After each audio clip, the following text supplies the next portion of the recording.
Tuan Yang di-Pertua, saya ucapkan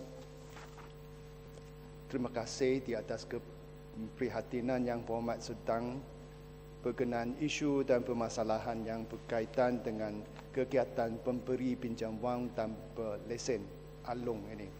Untuk maklumat ahli Yang Berhormat, Kementerian Dalam Negeri melalui Polis Diraja Malaysia (PDRM) sentiasa berusaha mempanteras gejala pemberi pinjaman wang tanpa lesen ALONG.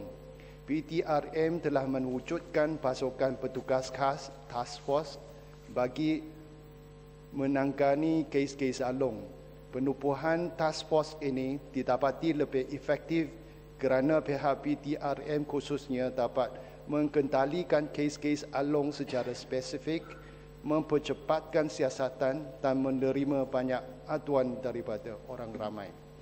Untuk makluman ahli yang berhormat, peningkatan siasatan kes di bawah Seksyen 5/2 Akta Pemberi Pinjam Wang APPW 1951 adalah disebabkan peningkatan jumlah laporan polis yang dibuat oleh 1. Orang ramai yang telah menerima ancaman atau ukutan daripada ALONG. 2. Ahli keluarga atau kenalan yang menerima ancaman atau ukutan disebabkan peminjam telah menarikan diri kerana gagal membayar balik pinjam. Dan 3. Laporan polis yang dibuat oleh pegawai-pegawai polis yang membuat sepuan dan pemeriksaan di premis-premis yang disyaki menjalankan kegiatan ALONG. Namun begitu, terdapat pelbagai masalah yang dihadapi oleh PDRM dalam mengendalikan siasatan di bawah Seksyen 5/2 APPW 1951. Masalah yang timbul di pihak pengadu adalah seperti 1. Pengadu bukan dari kalangan peminjam atau mangsa dan tidak memberikan maklumat berkaitan ALONG. 2. Pengadu atau mangsa menarik balik laporan polis setelah menjelaskan pinjaman. Dan 3. Pengadu atau mangsa mahu membuat penyelesaian di luar mahkamah. 4. Pengadu atau mangsa tidak dapat dikesan atau menghilangkan diri setelah membuat laporan polis. 5. Pengadu gagal mengejam suspek ketika kawat jam dijalankan. 6. Pengadu enggan bekerjasama semasa siasatan dijalankan perikutan pinjaman tersebut telah diselesaikan. Dan 7. Tidak dapat mengkaitkan hubungan di antara pekerja pejabat, pemungkut hutang dan menukut dengan pemberi pinjam wang ALONG.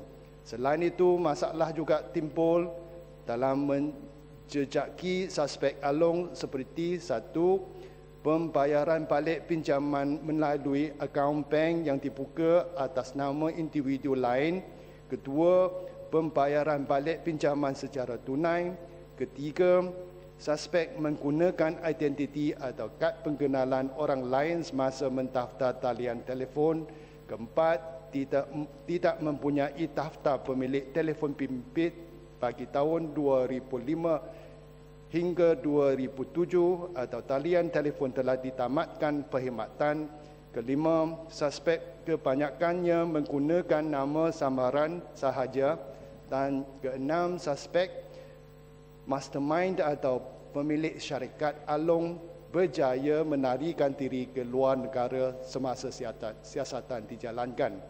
Untuk makluman ahli yang berhormat, terdapat juga suspek yang telah dikenal pasti tetapi tidak dapat ditutur kerana kekurangan bukti. Bagi kes-kes seperti ini, senarai nama mereka akan dimajukan ke bahagian operasi resikan Jabatan Siasatan Jenayah Komersial Bukit Aman untuk tindakan di bawah Undang-Undang Pencegahan.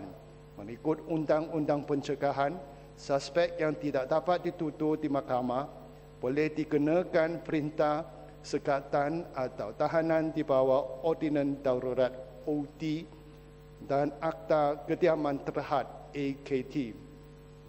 Laporan statistik yang dilaporkan oleh PTRM bagi tahun 2008, 2009 dan 2010 ada seperti berikut. Bagi tahun 2008, bahawa Akta OT Kes File 1, Tahanan 1, Sekatan 0, minta maaf, bahawa AKT Kes File 22, Tahanan 0, Sekatan 10.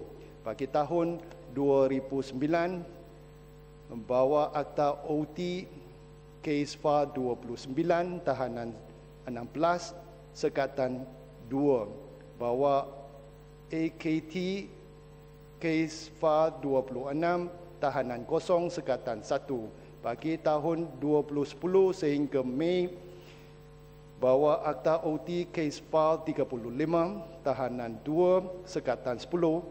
Bahawa AKT Kes File 19, Tahanan 0, Sekatan 5.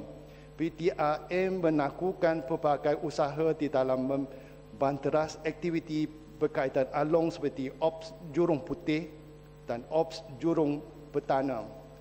Selain itu, PTRM juga bekerjasama dan berganding bahu dengan Kementerian Perumahan dan Kerajaan Tempatan serta pihak berkuasa tempatan dalam elemen penguatkuasaan, pencegahan dan kempen-kempen memerangi kegiatan along.